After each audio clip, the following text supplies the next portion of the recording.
ఈరోజు మనం మన విశ్వాసానికి పునాది అయిన ఒక ప్రత్యేకమైన కలిమాను చదివి దాని అర్థం ప్రాముఖ్యత మన హృదయంలో నాటుకునేలా చేద్దాం.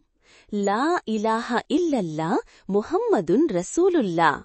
దీని అర్థం అల్లాహ్ తప్ప ఆరాధనకు అర్హుడు మరెవ్వరూ లేరు మరియు ముహమ్మద్ ప్రవక్త సల్లల్లాహు అలైహి వసల్లం అల్లాహ్ పంపిన సందేశహరుడు.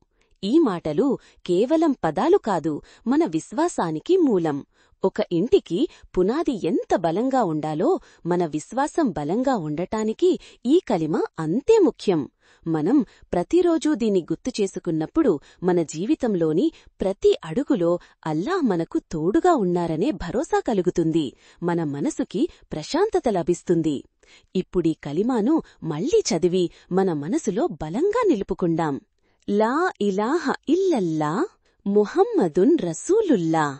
అల్లాహ్ తప్ప వేరే దేవుడు లేరు. ముహమ్మద్ ప్రవక్త సల్లల్లాహు అలైహి వసల్లం అల్లాహ్ పంపిన దూత.